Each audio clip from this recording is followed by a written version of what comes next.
আসসালামু আলাইকুম রহমতুল্লাহি ওবরকাতুহু। সম্মানিত দর্শক, কোনো রকম ভূমিকা না করেই আজকের এই বিষয়টি বলতে চাচ্ছি।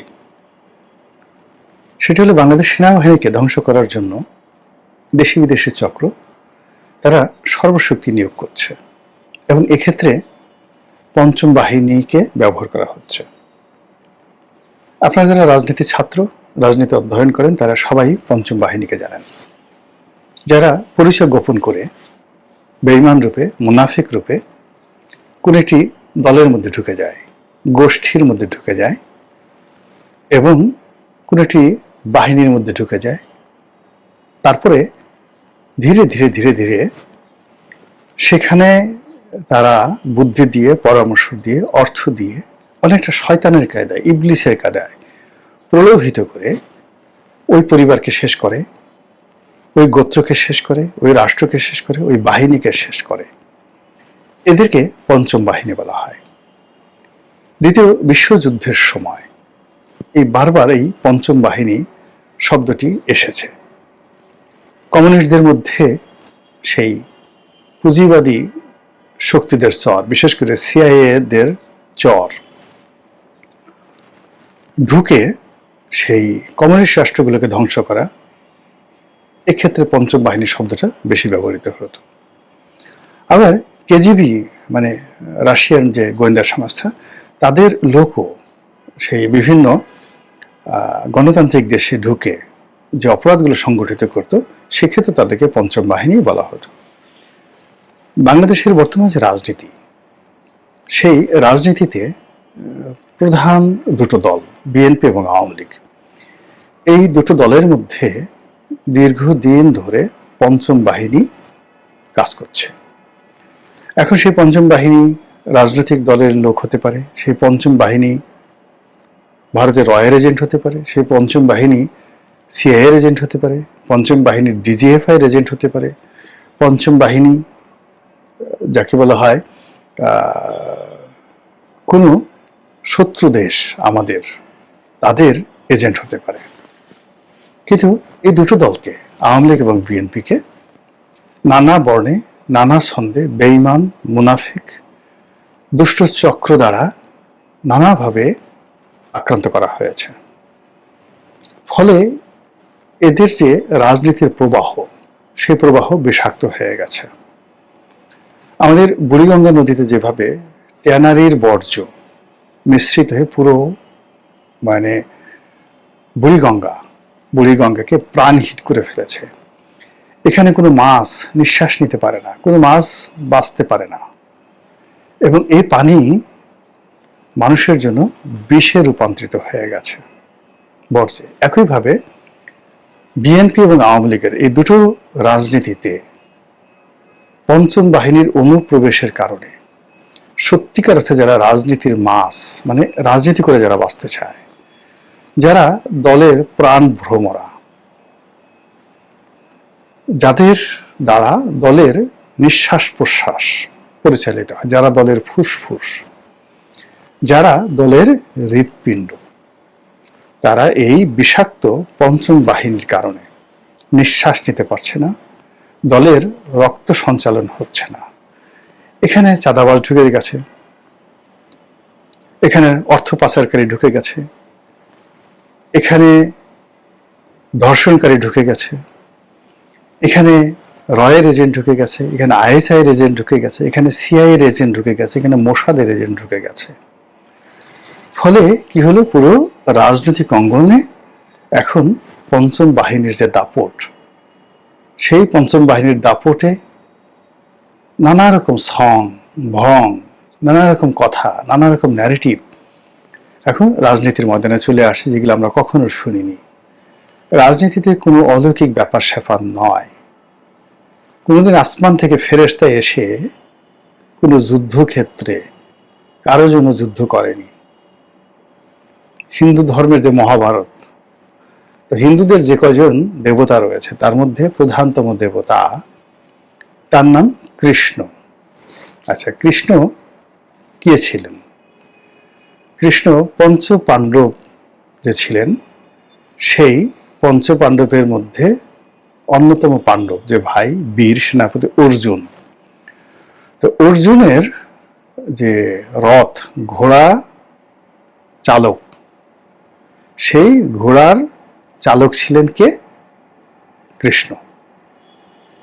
তাহলে বুঝেন যে দেবতার অবস্থা কি, যার হাতে তলোয়ার থেকে ক্ষমতা থাকে, সেই ক্ষমতার ঘোড়ার চালক হয় দেবতা। আর ঘোড়া চালাতে চালাতে সেনাপতিকে সে বুদ্ধি দিত, অর্জুনকে বুদ্ধি দিত কৃষ্ণ। এই হলো অলৌকিক। তো যদি এখানে অলৌকিক পাওয়ার থাকতো তাহলে কৃষ্ণ সুমন্তর ছু, যা, জ্বলে যা, পুড়ে যা, ছারখার হয়ে যা, মরে যা, তছনছ হয়ে যা, তাই তো হতো। তাই তো হয়নি। অর্জুনকে তো যুদ্ধ করতে হয়েছে, সে তাকে বুদ্ধি দিয়েছে, পরামর্শ দিয়েছে। এই হলো রাজনীতির সঙ্গে ধর্মের সম্পর্ক। এখানে বুদ্ধি, পরামর্শ, কৌশল এবং যুদ্ধ, এর বাইরে কোনো অলৌকিক কাহিনী নেই। যারা সুমন্তর সু দিয়ে আকাশ থেকে পরি নামিয়ে আনতে পারেন, জিন নামিয়ে আনতে পারেন, যারা মানে এখানে বসে ফু দিয়ে মক্কা শরীফের বাতি নিভিয়ে দিতে পারেন, মদিনা শরীফকে অচল করে দিতে পারেন, এই ঘটনা কখনো রাজনীতিতে ঘটে না। কিছু অন্ধ ভক্ত রয়েছে, কিছু অপদার্থ রয়েছে, কিছু মূর্খ রয়েছে, যারা এই দুনিয়াতে বসে বেহেশতের টিকিট কিনে, দুনিয়াতে বসে চোখ বুজে তারা আরশে আজমে চলে যায়, তারা বাইতুল মুকাদ্দাসে গিয়ে জিহাদ করে, এই বাংলাদেশে বসে বসে এরকম কিছু মূর্খ লোক আছে। তো তাদের কথা আলাদা, তারা ইতিহাসে কখনোই রাজনীতি করেনি। যারা রাজনীতি করেছে তাদেরকে রাজনীতির ব্যাকরণ মেনে রাজনীতি করতে হয়েছে, এর বাইরে অন্য কোনো কথা নেই। তো এই যেটা বলছিলাম যে এই পঞ্চম বাহিনী যেটি করে, সেটা মানুষের ধর্মীয় আবেগকে, প্রেম, ভালোবাসা, গোত্র প্রীতি, প্রতিহিংসা, তারপরে মানুষের মনের মধ্যে লোভ, ক্রোধ, এইগুলোকে জাগিয়ে তোলে। যেমন একজন লোক আছে, ও টার্গেট করছে ব্যাংক চুরি করবে, ওকে বলা হলো তুমি একটা ব্যাংকের মালিক হওয়া, এই কাজ করো। এই পঞ্চম বাহিনী করে। দলের মধ্যে যে সমস্ত লোকজন আছে ব্যাংক চোর, তো তাদেরকে রাজনীতির পরিবর্তে ব্যাংক চুরির পরামর্শ দেয়। আর এক জাস্ট ইবলিসের মতো।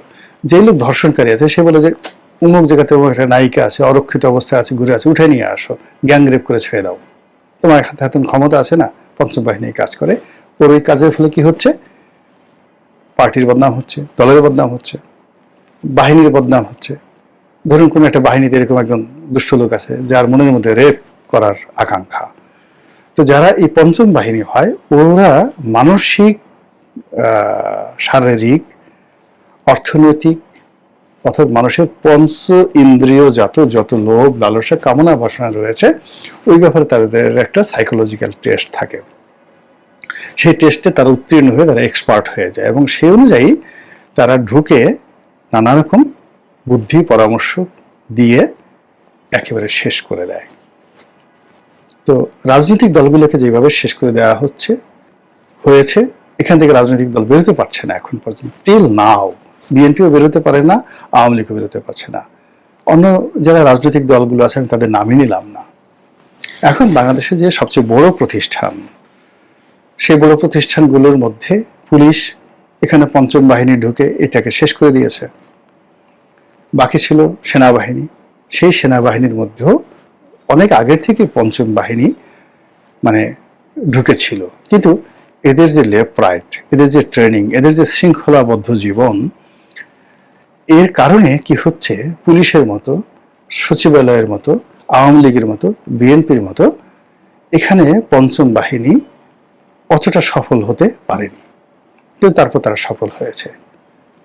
এদের মধ্যে থেকে প্রাইম মিনিস্টার ম্যান বানানো হয়েছে, এদের মধ্য থেকে যাকে বলা হয় লুটেরা তৈরি করা হয়েছে, এদের মধ্য থেকে ব্যাংকিংও তৈরি করা হয়েছে, এদের মধ্য থেকে সেই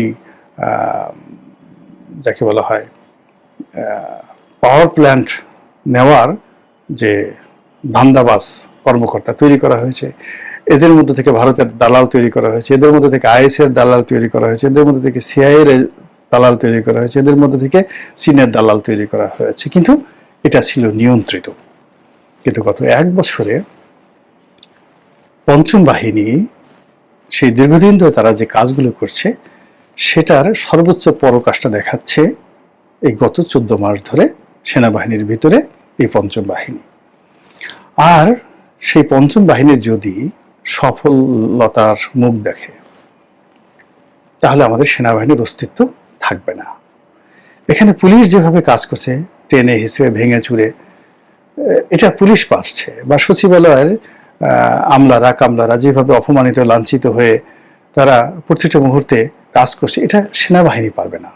সেনাবাহিনী চৌকিদার হতে পারবে না, ওকে ওর মতো করে থাকতে হবে। ওকে যদি মানে কমান্ডের মধ্যে থাকে, তাকে কাজ করতে হবে, বাফের বেটার মধ্যে কাজ করতে হবে, আদারওয়াইজ তাকে পরিপূর্ণভাবে ডিসব্যান্ড হয়ে যেতে হবে। লাইক ধরুন অটোম্যানদের একটা বাহিনী ছিল জেনিসারি, তারপর আমাদের বাংলাদেশে ছিল মুক্তি বাহিনী, আমাদের বাংলাদেশে ছিল রক্ষী বাহিনী, আমাদের বাংলাদেশে ছিল বিডিআর, বাংলাদেশের রাইফেলস, তারপর সাদ্দাম হোসেনের ছিল রিপাবলিকান গার্ড, খুব ইফেক্টিভ। তো এখানে যখন পঞ্চম বাহিনী ঢুকে গিয়েছিল এই সমস্ত জায়গাগুলোতে, এর ফলে এই বাহিনীগুলোকে কিন্তু ডিসব্যান্ড করতে হয়েছিল, পরিপূর্ণভাবে ডিসব্যান্ড, তাদের নাম পাল্টাতে হয়েছে, তাদের অস্তিত্ব বিলুপ্তি করা হয়েছে। তো সেক্ষেত্রে সেনাবাহিনীর মতো একটা মৌলিক বাহিনী যদি ডিসব্যান্ড করা হয়, এটা যদি অকার্যকর হয়ে পড়ে, তাহলে বুঝতে পারেন রাষ্ট্রের অস্তিত্ব কোথায় যাবে। যেভাবে মহীশূরে ঘটেছিল, যেভাবে যাকে বলা হয় আফগানিস্তানে ঘটেছিল কয়েকবার, আফগানিস্তানে তো 4-5 বার ঘটেছে, সেখানে সে পুরো সেনাবাহিনী বিলুপ্ত হয়েছে। সেই রুশরা যখন, রাশিয়ান আর্মি যখন আধিপত্য বিস্তার করলো, তখন আমানুল্লাহর বাহিনী ডিসব্যান্ড হয়ে গেল, নতুন বাহিনী আসলো। তারপর যখন রাশিয়ান বাহিনী পরাস্ত হলো, পরাস্ত হওয়ার পরে সেখানে নতুন করে সেই আফগান মুজাহিদদের 3-4টি বাহিনী তৈরি হলো, সেই বাহিনী ডিসব্যান্ড হলো, আবার তৈরি হলো তালিবান বাহিনী। তালিবান বাহিনী তৈরি ডিসব্যান্ড হলো, আমেরিকার মদদে শুরু হলো আফগান মিলিটারি। হামিদ কারজাইরা কয়েক বছর চালালো, সেই পুরো মিলিটারি ডিসব্যান্ড হয়ে আবার আফগানিস্তানে নতুন তালেবান বাহিনী তৈরি হয়েছে, অ্যাবসলিউটলি ডিসব্যান্ড করা হয়েছে। বাংলাদেশের এই পঞ্চম বাহিনী যদি আমরা রুখে দিতে না পারি, তাহলে আমাদের অবস্থা ঠিক আফগানিস্তানের মতো হবে, এর একটু 19-20 হবে না, পাকিস্তানের মতো হবে না, আফগানিস্তানের মতো হবে। কাজেই যারা দেশকে ভালোবাসেন, যারা রাজনীতি করে গণতান্ত্রিক পরিবেশে নিজেদের অধিকার প্রতিষ্ঠা করতে চান, আদায় করতে চান, মানুষজনের অধিকার নিশ্চিত করতে চান, একটি সুন্দর দেশে বসবাস করতে চান, তারা বক্ষকে প্রসারিত করুন, সাহস সঞ্চয় করুন এবং পঞ্চম বাহিনীর বিরুদ্ধে মুখ খুলুন, তাদেরকে খুঁজুন, প্রতিবাদ করুন যার যার অবস্থায় এবং যার যার অবস্থান থেকে যতটা সম্ভব, কলম দিয়ে, কথা দিয়ে, বাক্য দিয়ে, শব্দ দিয়ে, প্রয়োজন হলে আরো কিছু দিয়ে। কিন্তু পঞ্চম বাহিনী যদি রোধ করতে না পারেন, অর্থনীতি, রাজনীতি, ব্যবসা বাণিজ্য, দেশ, স্বাধীনতা, সার্বভৌমত্ব, সেনাবাহিনী, পুলিশ বাহিনী কিচ্ছু থাকবে না। কাজেই এই মুনাফিকদেরকে ধরুন এবং বিচার করুন। আল্লাহ আমাদের সবাই